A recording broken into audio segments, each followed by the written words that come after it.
And we're going to talk a little Michigan recruiting. The Wolverines are coming off a big visit weekend. The game didn't exactly go the way they wanted, but you can't win them all. Can't win them all, Greg, but there was some action on the field, and we saw a big flip this weekend. Tell us about Jamarian Vincent, a top corner flip from Baylor. You're muted. Sorry about that. I feel like we've been talking about this for a few weeks now about Michigan and kind of their quest to have flips, right? And it was just a matter of who they were going to get, especially at that cornerback spot. Jamarian Carlton is a guy that they had been tracking from a while in that Baylor commit or in that Baylor class. He's a long, rangy corner, kind of fits into that mold of guys that Michigan really likes in that secondary. When you watch those guys on Saturday, you see they've got a bunch of versatile guys that will strike you, and Jamarian definitely fits into that mold as well. A big commitment. You know, we thought we were watching Haven Finney. He didn't make it in this weekend. Do you kind of, with this commitment and the fact that he didn't make it in for that official, are we kind of, is this over between Finney and Michigan at this point? Yeah, I would say that we're close to this one being over between Finney and Michigan because you've also, of course, got the other big news of the day with Lane Kiffin going down to LSU. See what happens with that defensive staff down there, and as long as that staff, especially with Corey Raymond and Blake Baker, kind of stay intact, or one or two or both of them, I think Finney sticks with LSU. And then with Michigan getting the other flip there, I think that kind of seals the deal on kind of Finney and Michigan. They gave it a good shot, but it ultimately, I don't think it's just going to work out in the end.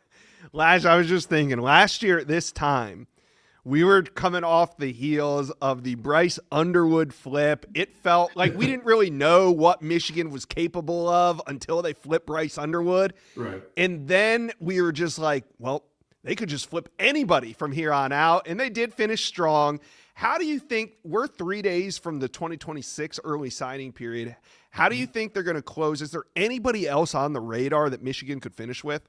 Yeah, it's interesting. I think that they do have another guy that I've been kind of tracking for them. And we talked a lot about Virginia Tech and the guys that they've been able to flip to Virginia. Yeah. I still think there's a kid that could trend away from them, and that's Virginia Tech offensive line commit Adrian Hamilton.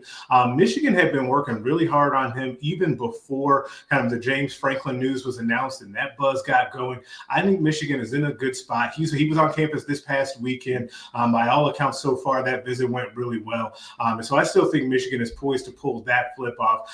And then it's funny that you say it the way you did, because you just never know now with Michigan. Michigan now is one of those teams where you're like, okay, they could pull a rabbit out of the hat based off of just what they did with Bryce Underwood last year, or we could see them save some stuff for the transfer portal, because I think there'll be big players in the portal market later on as well. Yeah, and, they were heavy hitters this cycle. I mean, landing Savion Hyder, that was huge. And speaking of Hyder, Michigan clearly needs some explosive playmakers on offense. Do you see Savion Hyder as somebody that's going to contribute right away, or has the capability of contributing right away?